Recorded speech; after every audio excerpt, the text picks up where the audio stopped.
Greetings and salutations! How's it going, everyone? And welcome back to Dark Chronicle. We're currently in Ocean's Roar Cave as we slowly make our way through. I believe this little dungeon here might be the boss fight room. And as always, we're trying to get to the roadblock. That tends to be the case with the Dark Cloud games.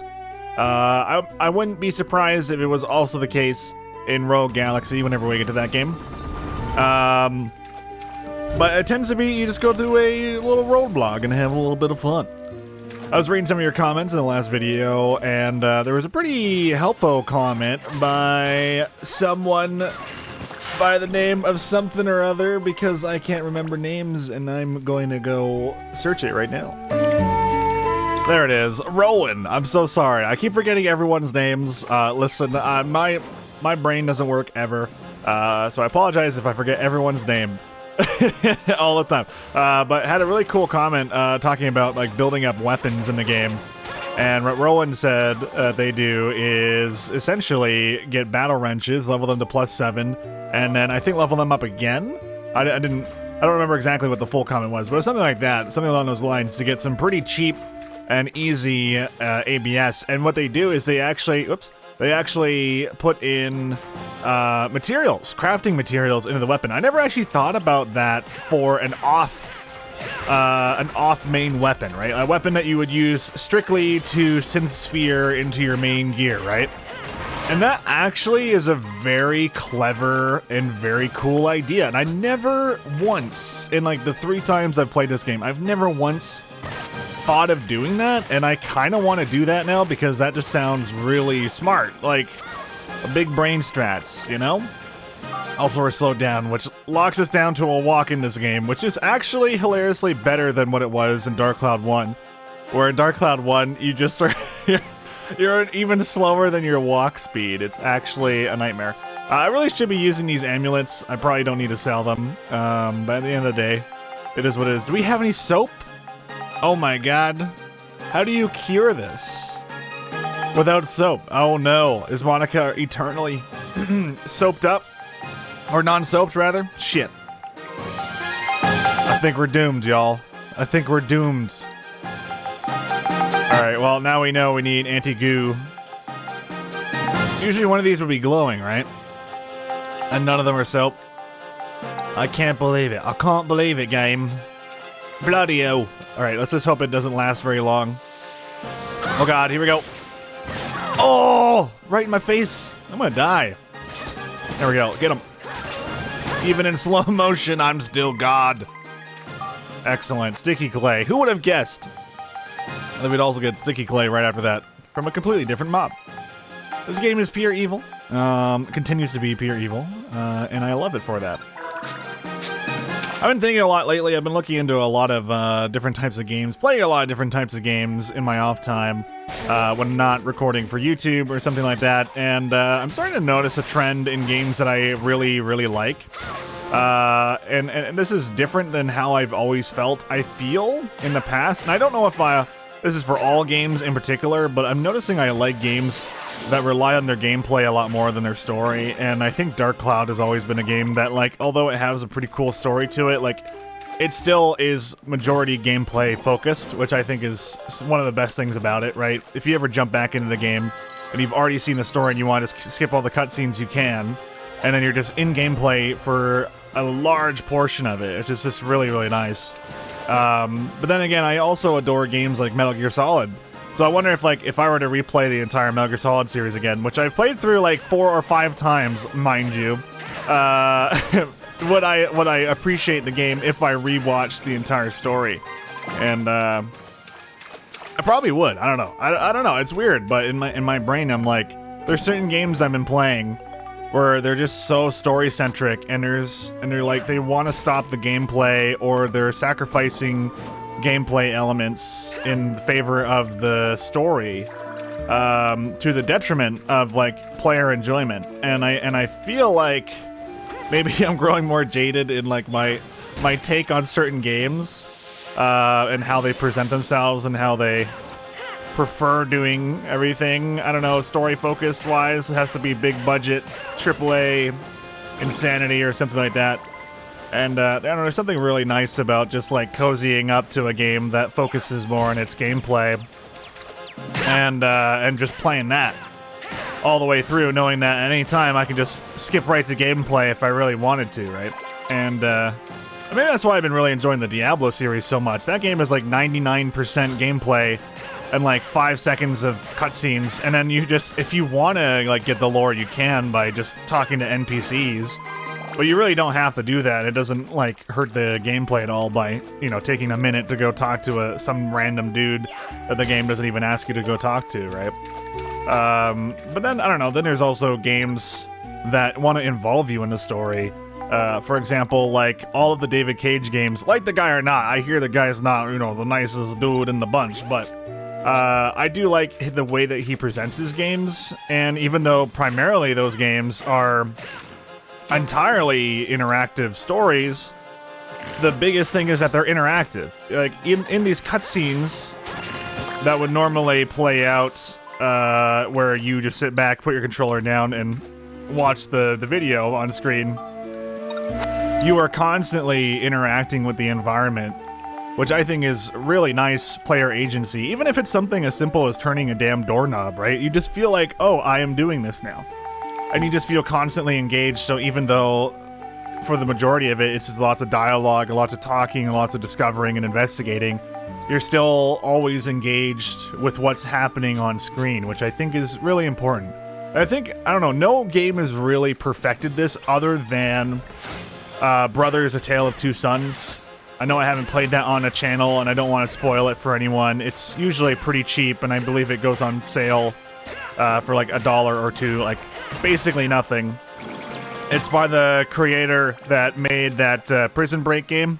It's not called Prison Break, but I forget the actual name of it. It's where like it's a 2-player game where like you try and break out of a prison. But essentially, like Brothers: A Tale of Two Sons has a mechanic in there. It's a completely single-player game, but it has a mechanic in there that completely like is so story-focused, but also equally gameplay-focused, that like you get an emotional response through just engaging with the control scheme of that game, and it's the weirdest feeling I've ever had in a video game, and probably the best feeling I've ever had in a video game. Nothing will ever capitalize on that ever again, I don't think. It's such like a bizarre way to do it, and now that's happened like in a game, like I don't think any other game could really impress me by doing the same thing over again. But at the end of the day, it's just cool that like when games can make you feel like you were the one that made that decision, and you were the one that progressed that story, and the actions that your characters are taking is not exactly set in stone, you know? All this comes down to is essentially player agency, and gameplay over story can a lot of the time be extremely valuable in the grand scheme of things. But at the same time, also, you can just sit down and watch a damn 200-hour cutscene and just love the hell out of it. Like, hell, like I said, I still love Metal Gear Solid. I love Metal Gear Solid 4 a lot, too. And even though that game is 99% sit down and watch, dummy, you know? So, I don't know. I know it's a completely, like, sidetrack conversation, but this is the series that I, a lot of the time, like to talk about.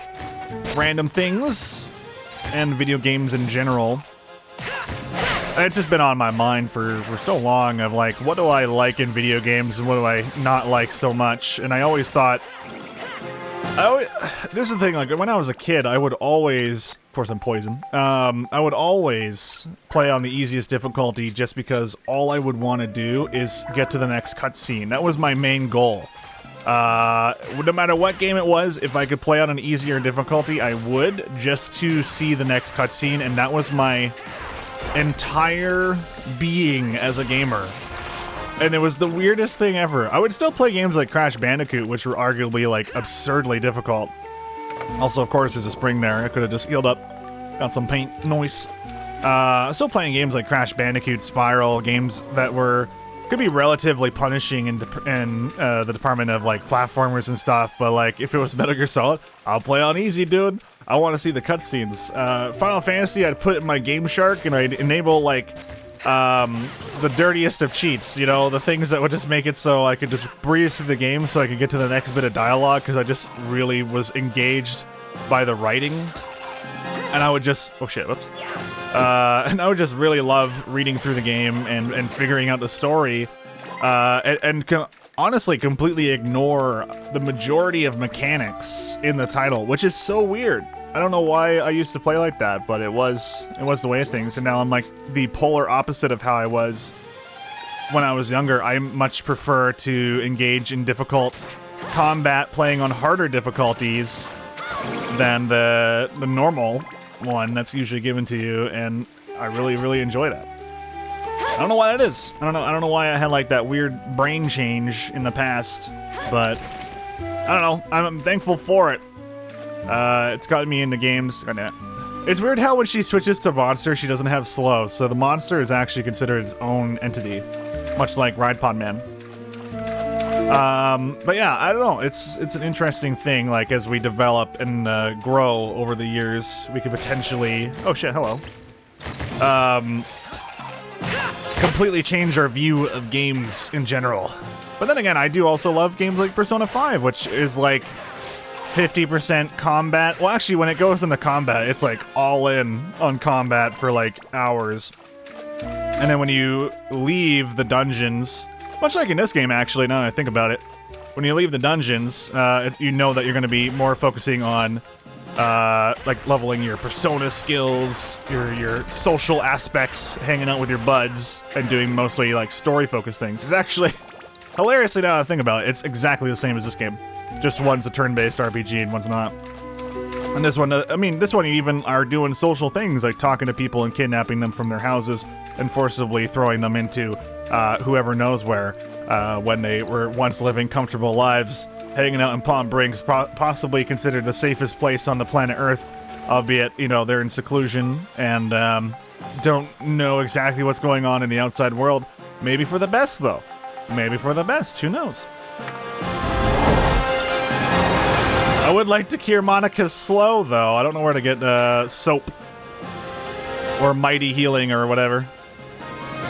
I wish you could pick this guy up. It'd be great.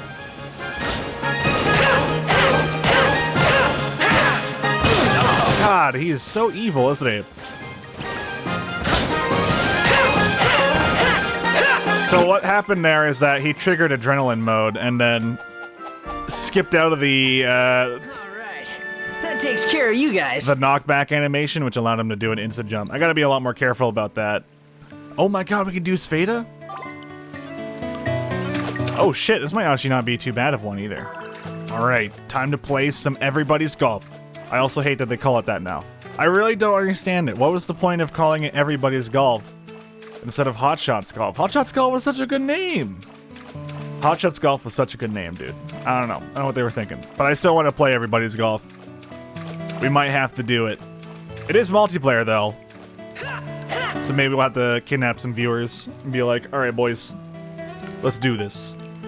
Alright, use a key and open it. Yes, please.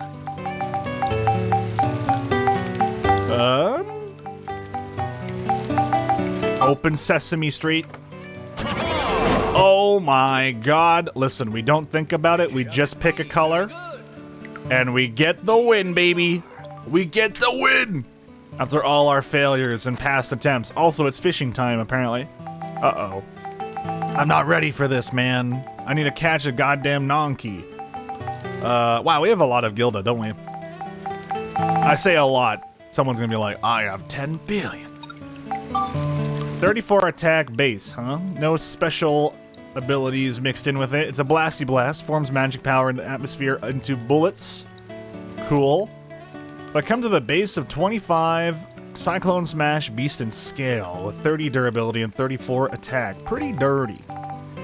Not too bad. All things considered, although it ain't no Jurak gun, but could be pretty good if I stuffed it into the Jurak gun, considering it would give it a little edge, a little boosty boost, and those stat departments. Alright, let's go ahead and grab ourselves the Spheda Club. Time's a-ticking on the fishing adventure.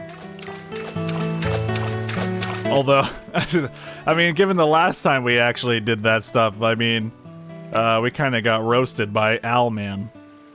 He was quite rude, if I do say so myself. The question is, do I try and get it down the hallway below us, or do I chip it up and then chip it down and chip it in? I think we go up, down, in, instead of down. Yeah, because it's probably going to be safer this way. Okay. So we're 103 meters away. But the halfway mark's just down here. We might be able to blast it. Hopefully we don't hit like a weird, chunk in the wall. I also don't know what the game considers a hitbox on the walls either, right? So we'll just pray that this is the right move. And I guess we just send it, dude. Do a 75%er. Alright, good. That's you know what? That's exactly what I wanted. I was about to take it back for a moment, but then I'm like, you know what? That worked out. That did not go as bad as planned. As planned? Wait, what? Okay, now... do we try and bounce this bad boy inwards? Probably? Alright, let's send it. Almost perfect. Yo! Alright. Oh, please tell me I have a shot. Please tell me I have a shot. Dude! Alright, now we just gotta pray that this piece of shit rock isn't in the way. Alright, here we go. Here we go. It is 12 meters away from us. We want to chip it up, right? Do you think we can get over the rock? I really hope so. I guess we go for, some, baby power here? Is that gonna be okay? Or is that gonna be an overkill? Oh, yeah, baby! I'm literally a god.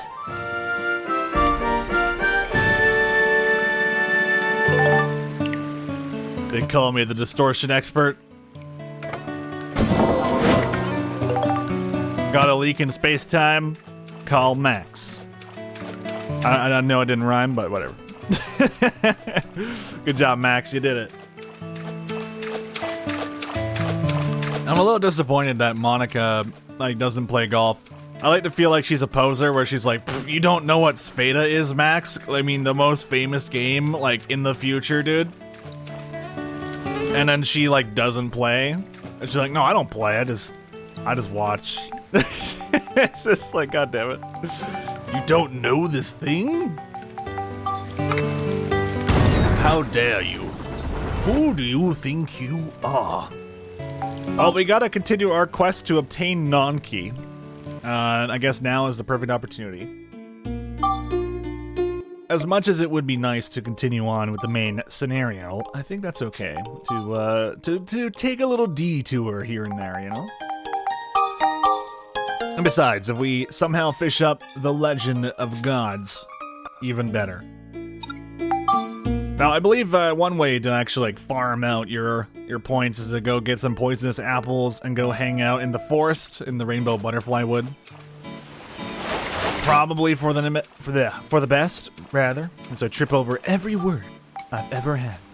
Oh, we can already go to the future. Forgot about that. Well, it doesn't matter because we haven't done anything yet. That'll be for when we have fun time. All right, Palm Brinks. Away we go. It's time to impress this bunny rabbit and teach him who is the fishing god. We have not proven ourselves yet, but it is guaranteed to happen any moment now. It's definitely 100% in every way gonna happen. And he's gonna be so jealous of how cool we are in comparison to his dumb ass. Damn it, Donkey. Listen, I'm so good at this game, I evaded that little shit who was blocking the boat. He got the run on the first try. Absolute legend. I don't know if I mentioned this yet, but that cave over there will open up once we beat the game. Hence why there's a save point there. In case you die, you can just come back in. There's even a lovely little reference to Dark Cloud 1 at the very end, which is a little bizarre, and we get to hear the voice of the actual, rat genie. The big boy genie. That's always fun. Alright, buddy. I'm back. And I'm better than ever.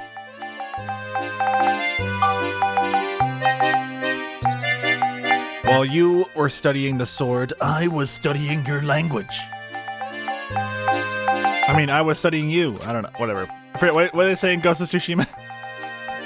While you were studying the blade, I was studying you.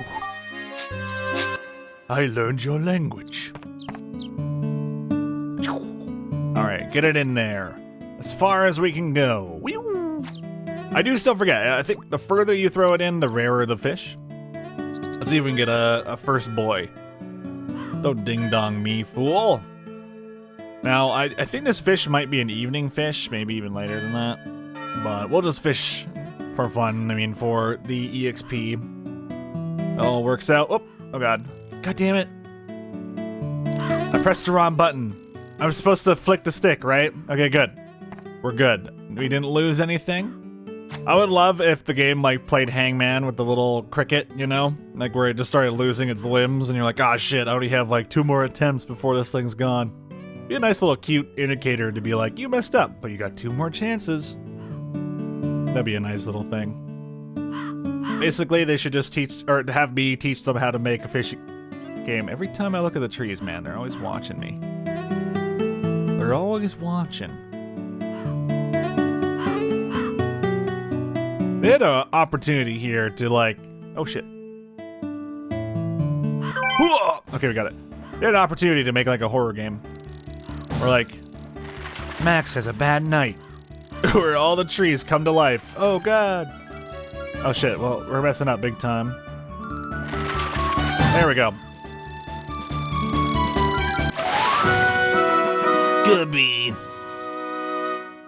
He ain't great, but it's okay. What levels are fishing at anyway? We are currently at level who knows what, but we have 38 FPs. Our flight is 12, shows how far you can cast bait. Our strength's pretty good, I would say. It has to feel just right. Grip.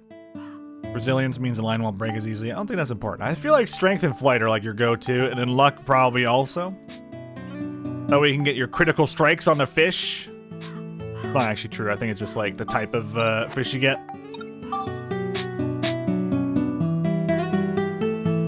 In here. I apologize for fishing in the same pond as last time, but really it's just because this is the only pond I know that would have the non-key in it. Once we get that, then we can go fishing in other places, right? Try and do some sea fishing, stuff like that. Ooh, I'm feeling a bite. I'm feeling a bite. There we go. Come hither, dear. Oh, shit.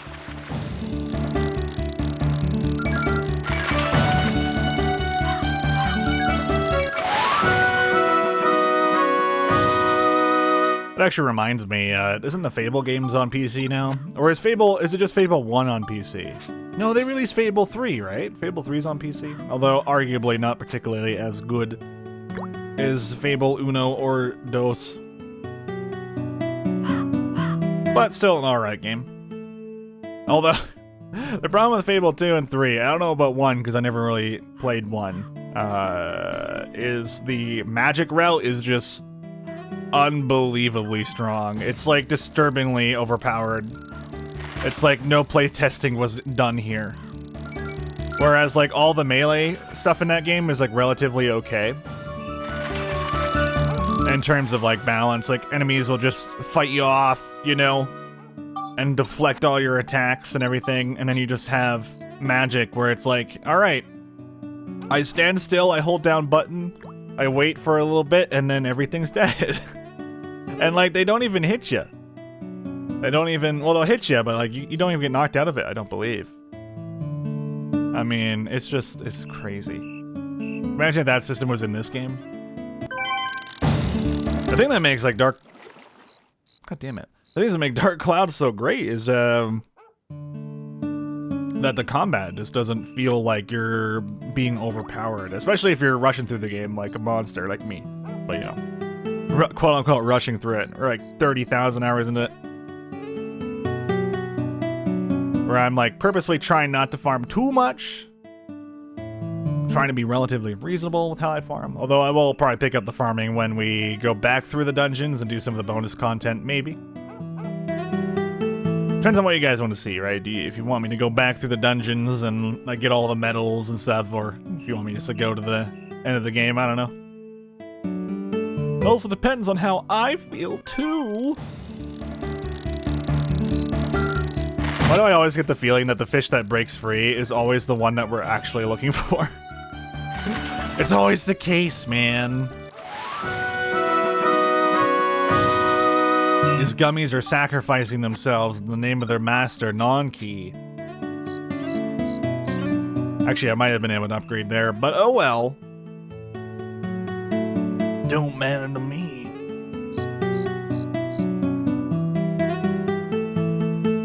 I just need to level my damn ranged garbage. Like, Max's ranged weapon's doing alright.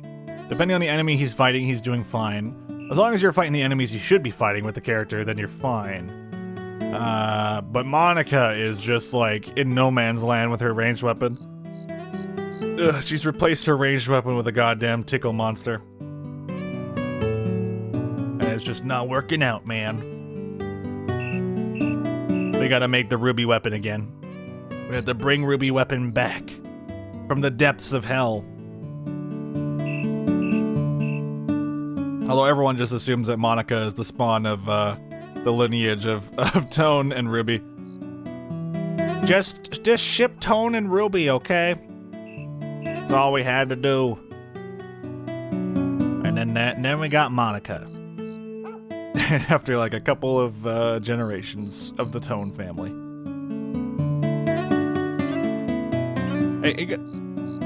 Sometimes I just feel like the game doesn't want to give me nothing. Alright, you know what? Maybe I change up the bait. Maybe that's what they want. They're getting a little bit tired of the good stuff. Maybe they want to change it around. Sea dwelling, no. Alright, tiny sea... Oh, wait, sea fish. Damn it. Alright, give me the minin. Back in my day, we used minin to figure out if what we were trying to get was a modern baron. Or not.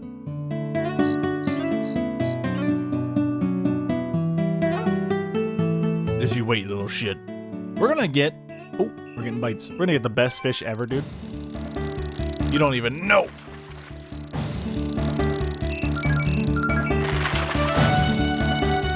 I love how far it just drags down. So nice. Get up here, you little shit. Alright, well, there goes my minin. My minin's already gone, dude. Can't believe it. I can't believe you've done this. Alright, another flight, please. Hell yeah. Oh, right, we have Mimis. How did I not see that before? So theoretically, we're casting it even further out? It must not be very far, because that doesn't feel like I'm shipping it farther out. Send it, dude. Send it. I like to point out that Max has perfected fishing to the point of where he can now levitate above the dock in order to get the perfect angle. Everyone knows that the best way to fish in any video game is to levitate above board.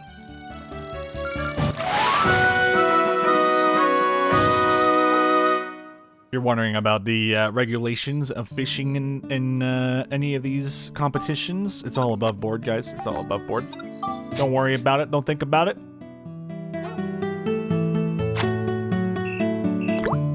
I swear, the legendary Nonki doesn't exist. It's actually just a figment of our imagination. It doesn't exist. I don't care what you tell me at this point. It's not a real fish. It's all make-believe. And I'm ashamed to admit that I once believed that Nonki was a real being.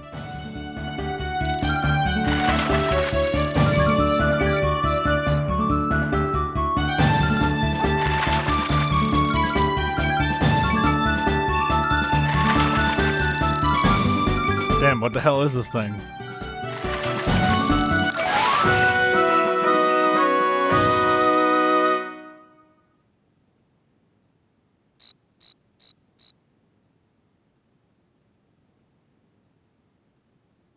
Oh.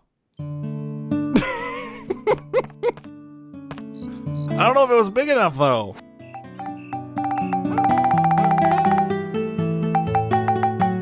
Is it what we're looking for?